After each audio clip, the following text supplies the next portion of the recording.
Remain standing until the conclusion of the reading of the proclamation.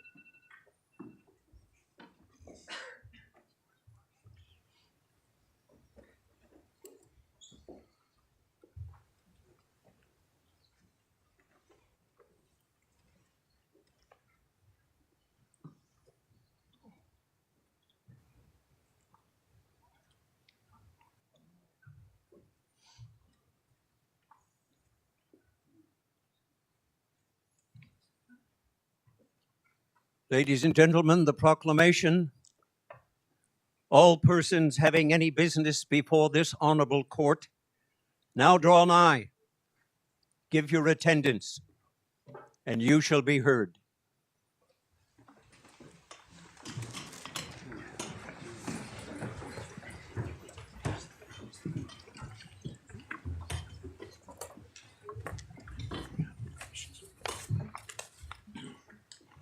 Chief Justice, I have the honour to announce that I've been appointed a judge of appeal of this court. I present to you my commission. Thank you, Justice Stern. Principal Registrar, I hand you commissions for reading.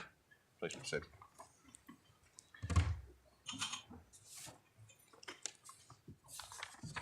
By His Excellency, the Honourable Andrew Scott Bell, Lieutenant Governor of the State of New South Wales in the Commonwealth of Australia. To Kristina Ann Stern, Barrister at Law. Greeting. Whereas by the Supreme Court Act 1970, it is enacted that the Governor may, by commission under the public seal of the state, appoint any qualified person to be a Judge of the Supreme Court of New South Wales. Now I, the Honourable Andrew Scott Bell, Lieutenant Governor of the State of New South Wales, in pursuance of the power and authority vested in me in that behalf, do, with the advice of the Executive Council of New South Wales, hereby appoint you, the said Kristina Ann Stern, being a person qualified to be so appointed, to be a Judge of the said court, on and from the 6th day of June 2023, with rank and precedence as such in the said court and in the aforesaid state, next after the Honourable Justice Deborah Ann Sweeney, one of the judges thereof, provided always that you shall, except in case of leave of absence duly granted to you, actually execute the office to which you are by this commission appointed. Given under my hand and the public seal of the said state, this 10th day of May 2023, Andrew Scott Bell, Lieutenant Governor, and by His Excellency's command, Michael Daly, Attorney General.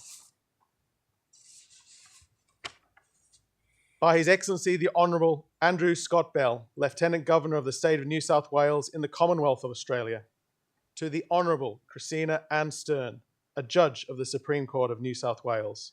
Greeting.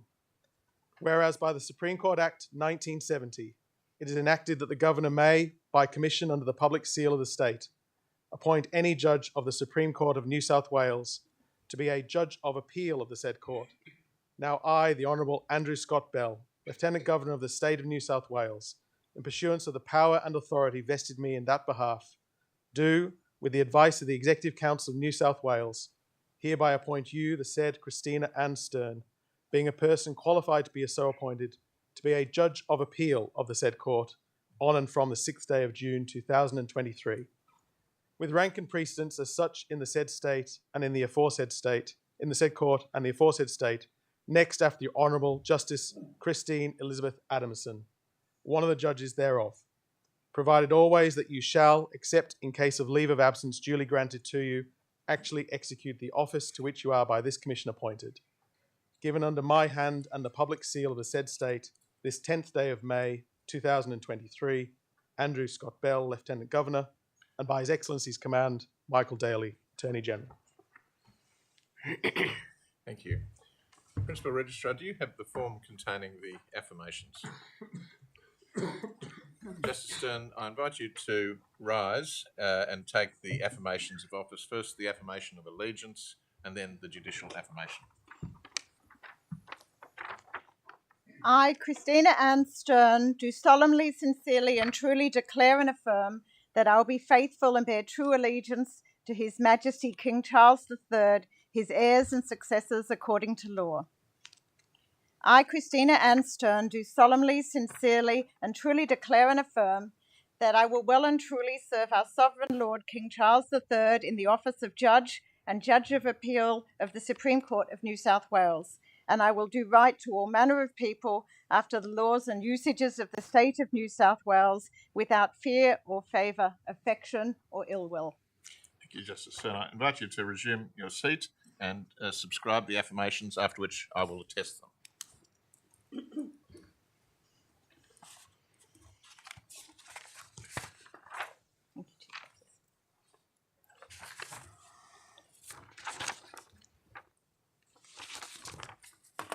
Principal Registrar, I hand to you a copy of the affirmations to be placed in the court archives. Justice Stern, on my own behalf and on behalf of your new colleagues on the bench, I welcome you. I congratulate you on your appointment. The court is most fortunate to have yet another very successful senior practitioner of such calibre agree to accept the public office of a judge of this state, and in your case, a judge of appeal. You have, as you'll see, very, very strong support from the profession, which is entirely justified. So can I congratulate you and wish you the best in your judicial career. Thank you, Chief Justice. Mr. Attorney, do you move? Thank you, Your Honour. May it please the Court. I acknowledge the traditional custodians of the land, the Gadigal people of the Eora Nation, and I pay my respects to elders past, present and emerging. I acknowledge our Aboriginal colleagues and friends here this morning. Your Honour, Justice Stern. That sounds good, doesn't it? On behalf of our state and the bar, it is my great pleasure to add to the Chief Justice's congratulations on your appointment as a Judge of the Supreme Court of New South Wales and a Judge of Appeal. I'm sure you're delighted that we're joined today by so many special people in your life. I welcome your proud husband Matthew, your children Hannah, her partner Ben, Grace, Felix and Amy, and Mum. Watching on proudly is your mum here today, Gabriel Medley AM, beaming smile over there, alongside your sister Kate and brother Tony. There are sadly people who can't be with us today, including your late father Werner. I'm sure he's watching on from somewhere. Also joining us are friends and colleagues. Along with your family, they have offered stories to paint a picture of who you are and the journey that you've taken to arrive at this proud moment. Your Honour, you were born in Dandenong, a suburb of Melbourne. Your parents were both doctors. Your mother, a pathologist and cytologist, and your father, a surgeon. Both were born in Germany and met in Australia at medical school. Kate is the oldest and you're the youngest. Kate confirmed that you both got most of the attention, whilst the middle child, Tony, was stuck in the middle but generally not making a fuss. You've been described as a willful child, but never spoilt or entitled. This attitude, of course, came from your family. A good illustration of this attitude was when the family moved from Dandenong to the affluent Toorak. Your family insisted on telling people that you lived in Kooyong, as Kate recalls, to make it sound not quite so posh. Your childhood later involved horse riding and trying to learn the violin. Later, says Kate, it mainly involved trying to avoid learning the violin so you had more time to hang out with the boys. Her words, not mine. You went to school at Presbyterian Ladies College until year 8, then transferred to Lauriston Girls' School. You insisted on this transfer, and Kate offers this as an early example of one of your greatest qualities, doing life your way. At school, you enjoyed studying English literature and French. You were smart and productive. A reward for these skills was the honour of being named Dux of your school. You finished high school in 1982 and started at the University of Melbourne in 1983, where you studied law and arts. You graduated in 1987, of course, with first-class honours in law, as well as receiving the Joan Rosenove QC Memorial Prize for being the top-ranked final year female student. You were admitted as a solicitor in 1988 and worked at Arthur Robinson and Hedderwicks. Soon, however, you moved to the United Kingdom. You were awarded a TAP scholarship to study a Master of Laws at the University of Cambridge and then travelled to the UK to take up this trip in 1989. 2 weeks after arriving in Cambridge, your doing life your way skill kicked in and you decided you were going to do a PhD instead. Your scholarship was extended and you completed your PhD in 1992. From 92 to 96, you worked at the King's College London, lecturing in contract law, tort and medical law. In 1995, you lectured at University College London in the law of obligations. You were called to the UK Bar in 1996 and took up pupillage at 39 Essex Street Chambers. This is where I need to rewind a few years, because not only were you successful professionally, but you're also succeeding overall in life. Your daughter Hannah was born just 3 months prior to you starting at Essex Street Chambers, because you had married your husband Matthew 2 years earlier in the Yorkshire Dales. That sounds very romantic. You met Matthew in 1990 in Cambridge. He recalls you making a strong impression on him and him making almost no impression on you. But that just sounds like Matthew being humble to me. Matthew remembers you mercilessly making fun of him over the course of the first year, but by the end of that, you were inseparable. You were engaged in 1993, married in 1994, and were parents in 1996. The following years in the UK continued in the same vein, both professionally and personally. Grace was born in 1998, Felix in 1999, and Amy in 2002. Your work also included many highlights, including serving as junior counsel in 2003 in the Hutton Inquiry, an investigation into the controversial circumstances surrounding the death of David Kelly, a former UN weapons inspector in Iraq. And you also led on many cases in the House of Lords. You were admitted to the Northern Ireland Bar in 2005 and were appointed to the Treasury Panel of Counsel in the United Kingdom in 2006. Your Honour, for most people this would constitute a full career, but we're not even halfway through your outstanding professional life. You left Essex Street Chambers in 2006, and after 3 months travelling around the UK and California, you returned to Australia. You were admitted to the New South Wales Bar in the same year and are now widely regarded as one of Australia's leading public law and commercial law professionals. You took Silk in 2011. You've appeared in significant complex matters, including in the Hobart International Airport litigation in the High Court, and for Meta in the ongoing proceedings by the Australian Competition and Consumer Commission. You've appeared at numerous inquests and inquiries, including into the death of our wonderful late cricketer Philip Hughes, and those associated with the Quakers Hill nursing home fire, the Dungog floods, and the Ruby Princess. Friends and family have offered many words to describe your skills in chambers and at the bar. Formidable in cross-examinations is what your friend Justice Anthony Payne said. He also offered clever and quick, as well as a wonderful writer. Your daughter Grace, a solicitor herself, calls you a precise surgeon of the law, something you no doubt got from mum and dad. Colleagues at the sixth floor chambers have always been impressed by your efficiency at getting to the heart of an issue. Louise Coleman has witnessed on many occasions that your innate skill in anticipating what your opponent is going to do or say. She also considers you to be a wonderful mentor, proactive, nurturing, open and pleasant. I'm told all of the juniors at Chambers will miss you. You've been a wonderful colleague, and while you're an outstanding senior counsel, they would also like to offer something else that you're widely recognised for in Chambers, your sweet tooth. You love a treat. This normally starts with a stop-off at Flower and Stone on your way to work to get a zucchini bun, where I'm told you're often joined by Justice Payne on this endeavour. Lunchtime brings donuts along with some balancing Pilates or yoga. Surprisingly, your love of sweets has assisted you in court on at least one occasion. Louise remembers you having chewy caramels in court and offering one to your opponent during a break. Your opponent willingly took it, popped it into his mouth and started chewing just as the presiding judge asked him to start speaking. The caramel, however, had weaved its magic and locked his jaw, perhaps loosening a filling just as he started to speak.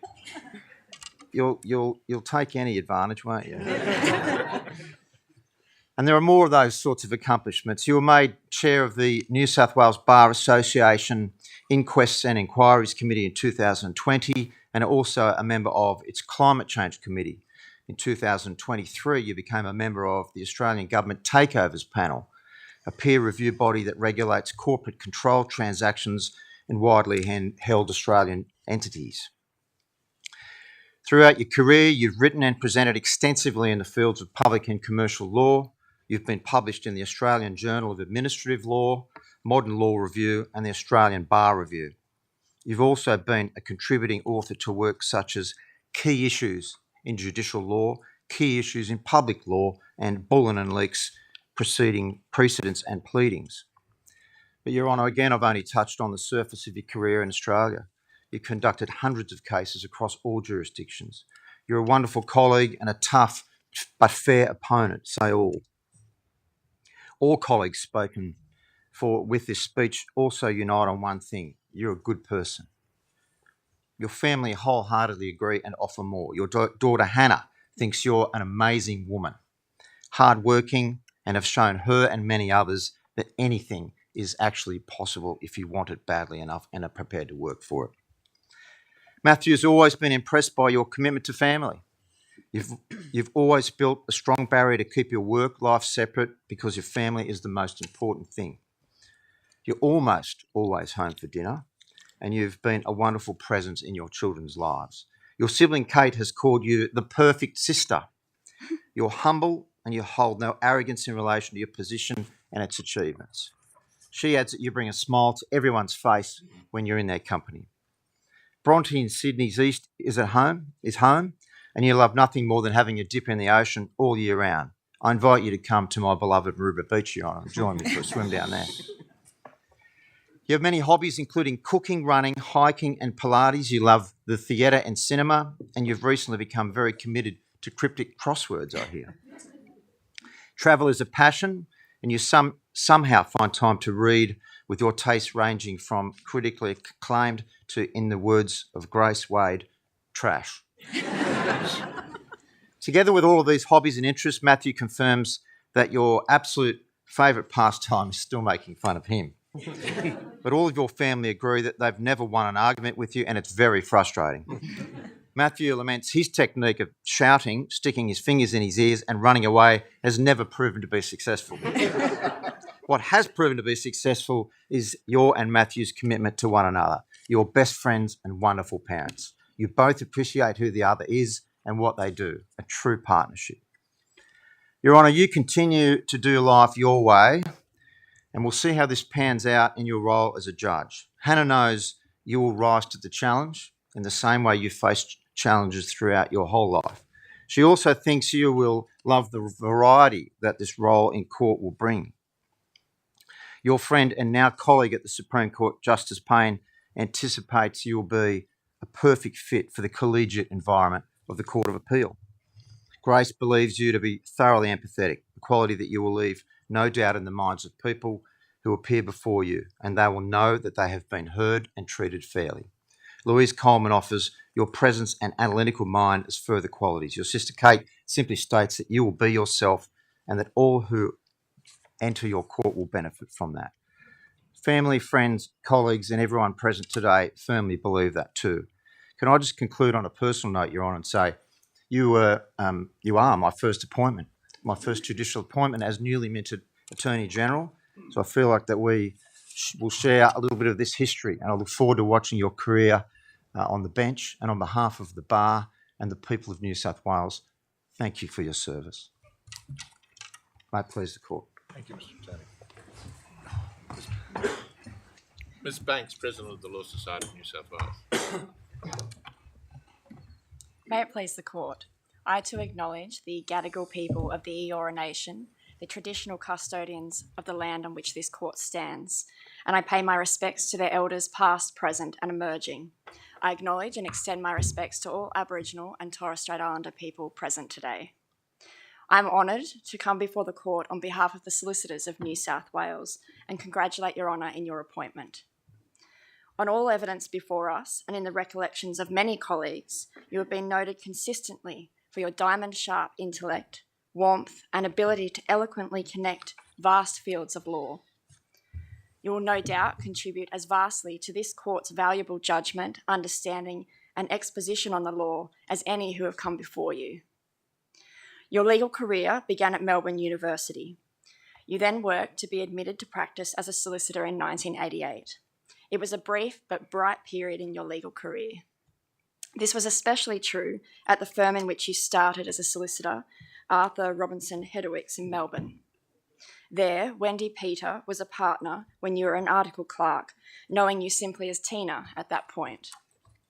Ms. Peter recalled that while you were not her clerk, you were clearly, in her words, stunningly bright, focused, brilliant, and able to communicate the issues that would matter to a court. In a nice symmetry, several decades later, Ms. Peter, who is now General Counsel at the Australian Competition and Consumer Commission, has instructed you in a series of consumer matters. It has been her great pleasure to see this development, but not surprising. In 1988, she felt you were destined for a brilliant career. Ms. Peter, I note, is a very reluctant absence today, but sends her warmest regards, Your Honour. The impressions you made then, with people far more experienced and senior than you, is also illustrated very well by another former partner at Arthur Robinson Hedowicks, Mr. Colin Galbraith. He recalled your time as an article clerk, describing you as vibrant, fun and confident, balanced by having a measured approach. Mr. Galbraith was one of Melbourne's top corporate lawyers then, working at the apex of the 80s takeover frenzy, notably the battle for BHP. It was a struggle for control of Australia's biggest company, and one of the things that Mr. Galbraith used to do with his article clerks was to give them his work to check, a mutual learning. In his self-deprecating words, and I quote, "I also did that because they were much more up to date on the law than I was, and I was a bit lazy." They were, and I quote, "usually pretty good." But, for the most part, his clerks were reticent to do it, wondering why such a thing was happening and what they could possibly add. I note the words, "for the most part." Your Honour was not reticent. I quote Mr. Galbraith again. "Kristina relished being given my work to correct, and she did correct it, and she corrected the law. But importantly, from the first, she also added value to conclusions. She was able to translate her research into value for the client, as advice about what they should do in a practical sense." Mr. Galbraith also recalled meeting your mother at this time, remembering her as a very high-achieving person, and suspected this helped you find a successful academic path. Your father was a highly respected surgeon, and you recalled he also helped you dive into the law rather than medicine. One way he did this was by letting you watch an operation from the viewing gallery when you were very young and also very ill, all while your family were off doing something fun. The experience firmly removed any interest in pursuing medicine, to the law's gain. In 1989, the firm was very disappointed when Your Honour left, but Mr. Galbraith noted that it was always understood that you were going off to pursue further academic ambitions. Your Honour left Australia, as we've heard, to go to the other side of the world on a full-tap scholarship from Keys, College Cambridge, and a Commonwealth Cambridge Trust studentship, studying and completing a PhD in law at the University of Cambridge. To ensure that I do not speak well into the day, I will not repeat the highlights of your career that we have already heard. As we have also already heard, you published widely in the fields of public and commercial law in well-known publications, and you have appeared in cases too numerous to list. Wen Sai Lim, a solicitor and partner at Ashurst, recalls beginning work with you in the mid-noughties. When Your Honour became a silk, he recalled your modest approach. He had to urge you to add the title SC to your email signature line. She is not someone from whom rank matters, he noted. As a lawyer, Mr. Lim described Your Honour as a talented all-rounder, adept at an extraordinarily broad practice. Given the difficulty of proficiency across a very broad range of things, Mr. Lim put it simply, it is usually a sign of someone with a very big brain. At a personal level, he noted your impeccable taste, the very elegant mid-century furniture in your chambers, down to the fine details, sometimes the singular orchid sitting on your desk. Mr. Wenside gives his warmest regards, a mediation matter in Melbourne, the source of his absence today.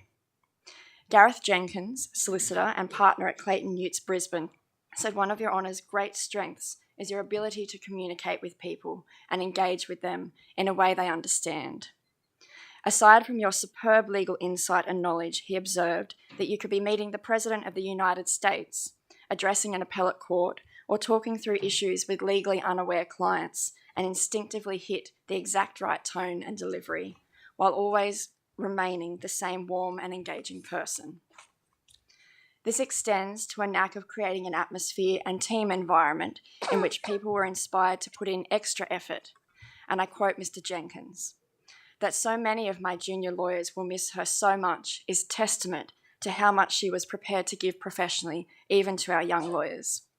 An inspiring lawyer and an inspiring person, and a wonderful choice as judge. This sentiment of extraordinary ability was shared by numerous other senior solicitors practicing here and in other jurisdictions. However, the long list is supplemented by those less heard in this court, young solicitors newer to the law. Bianca Fernandez is one such solicitor. During your work together, your immediate recollection of obscure, specific footnotes and paragraph numbers from various judgments was often something Your Honour asked her to double-check. As the junior on the file, Ms. Fernandez was responsible for this, and every recollection you had was unfailing, found to be accurate. Others have noted this hard-working, accurate attention to detail was always balanced by a big-picture, strategic overview needed from a senior silk. Nevertheless, Ms. Fernandez remarked on your generosity with your time, combined with a presence of mind in all your interactions. Younger solicitors have remarked on your effort in all of your dealings with them, marked by a genuine care for advancing the client's needs or interests, or those seeking advice from you. As you leave your legal practice and join the bench, may I say that solicitors involved in working with you over the past decades have uniformly remarked that Your Honour is quietly brilliant. The loss to the profession is a gain to the court and the community of New South Wales. Someone who truly understands the broad sweep of the law, how it works and how it fits together, leading to a greater degree of consistency and decision-making across the law. On behalf of the solicitors of New South Wales, I wish you the very best with your appointment, as the court pleases. Thank you, Ms. Banks. Justice Stern. Your Excellency, Chief Justice, Attorney Ms. Banks, Your Honours, distinguished guests, colleagues, family and friends. I begin by acknowledging that this ceremony is taking place on land of which the Gadigal people of the Eora Nation have been custodians for thousands of years. I pay my respects to their elders past, present and emerging, and to all First Nations people. Thank you, Mr. Attorney, Ms. Banks, for those generous remarks. Sitting here, I only wish they were all true.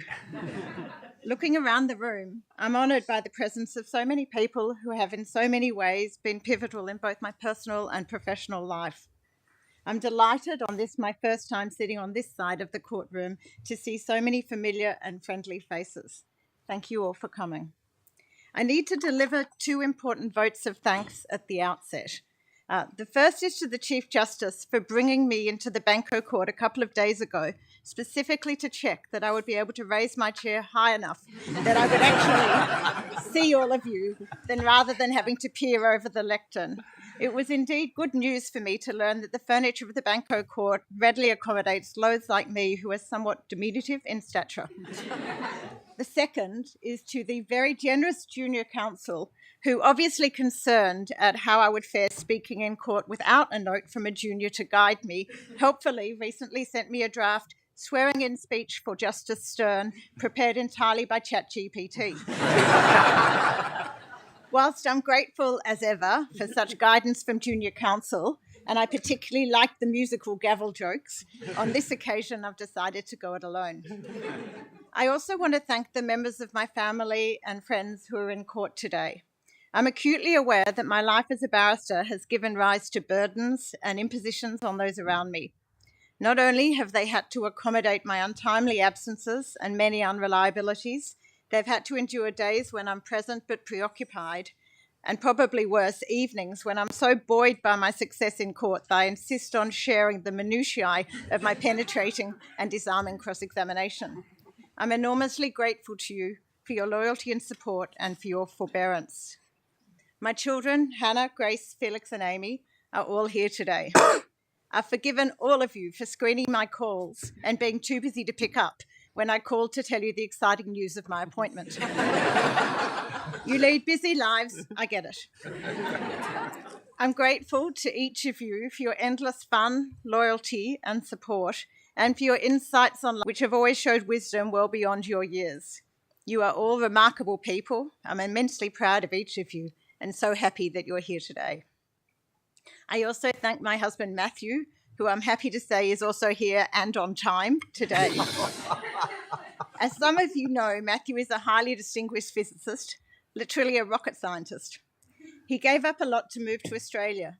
His generosity, kindness, and loyalty continues to amaze me. He's supported us in every way possible, has kept me sane with his mostly excellent sense of humour, and with his unparalleled baking, has ensured that I'm well stocked with both carbohydrates and sugar for particularly torrid days in court, and indeed this morning. I'm very grateful for all that he is and does. I'm also delighted that my mother is here on this, her 88th birthday. Wow. Sorry, Mum, if that's too much information. She's a trailblazer in so many ways.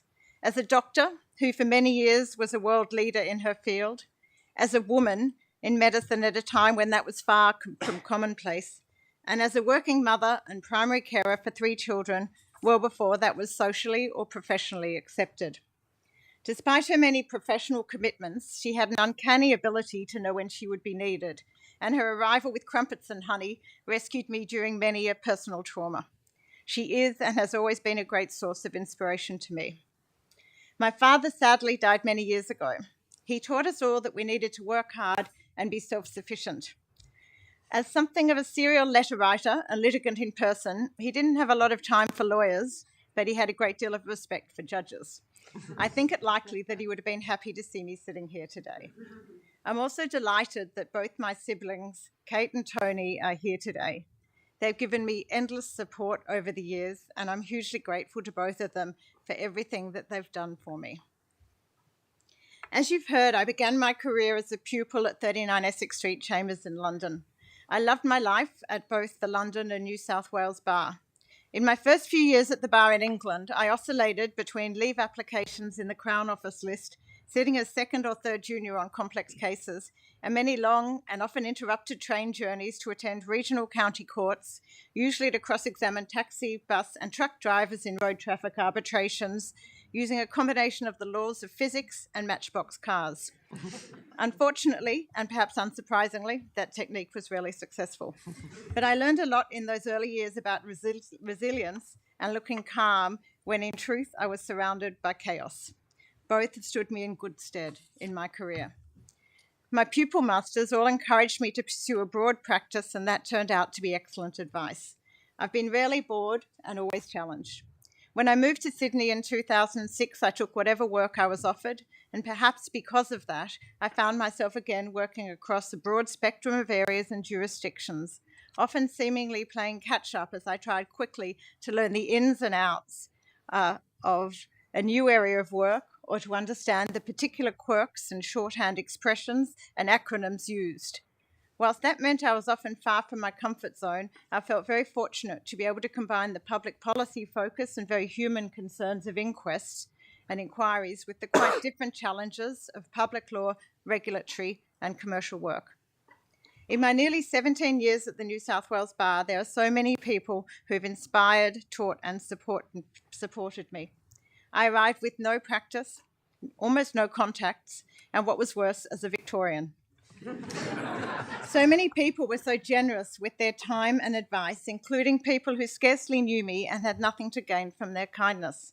I've learnt so much from those whom I have sought to assist as counsel assisting, from those who led me as a junior, from those I've led as a silk, from my opponents over the years, from my readers, and from my instructing solicitors. I thank you all. I've also developed strong friendships at the bar, without which life would have been far more difficult and much less fun. Whilst on this occasion I don't propose to name names, I'm sure you all know who you are. I want particularly to acknowledge the collegiality and support on the 6th floor, which has been one of the mainstays of my professional life. I'm indebted to the floor members and annexures, past and present, for their generosity, insights, and inspiration. It's the floor that in 2006, when I arrived, was notable for the strength of both its male and female barristers, and I've been delighted to see that position continue. It was a rare treat to be part of a floor where dinners for the women on the floor were attended by over 20 female barristers, and there wasn't a dud seat in the house. I'm also very grateful to my clerk, Liza Stewart, and the staff at the 6th floor for all the many things that they have done for me over the years. I would also like to thank the Chief Justice, President of the Court of Appeal, and other Court of Appeal judges for the warmth with which I've been welcomed and for the enormous help that has already been given to me. That support and assistance has done much to ease the transition. I practiced as a barrister for nearly 27 years. It sounds like an inordinately long time, but it hasn't felt like that. Over those years, I've appeared in a number of different countries, jurisdictions, and tribunals. The common threads have been the collegiality of the profession and the high quality of the judiciary. It's always seemed to me important to acknowledge that the work of a barrister is stressful. There are few professions in which often brilliant people are paid to identify each and every flaw in what you say or do in advancing your client's case. Sometimes it's hard to resist the temptation to take it personally. That's where the collegiality of the profession is so important. Professional courtesy and good faith between opponents enables the proper functioning of the adversarial system. And the support and friendship of colleagues does much to ameliorate the stress of the barrister's work. Indeed, I'm not sure that I would have performed half so well in court were it not for the many mornings that Justice Mitchellmore and I spent together, mimicking Usain Bolt's victory pose or punching the air before we went to court, as we'd read that this lowers cortisol and gives a good dose of bravado. We found this highly effective. I commend it to all of you. The high quality of the judiciaries has been a constant feature of the various jurisdictions in which I've practiced. That high quality, in my experience, reflects more than academic excellence and a depth of legal knowledge. It reflects a humanity, a willingness to listen, an abiding sense of fairness, and treating those who come to court with courtesy, candour, and impartiality. It's those attributes that promote faith and confidence in the judiciary and which will be my goals in this next stage of my career. It's a great honour to be appointed to serve as a Justice of the Court, of this Court and the Court of Appeal. I'm very much aware of the high standards that have been set by the past and present members of this Court. I will do my utmost to live up to them. Thank you. Justice Stern, the Court will now adjourn. All stand. This honourable court is now adjourned.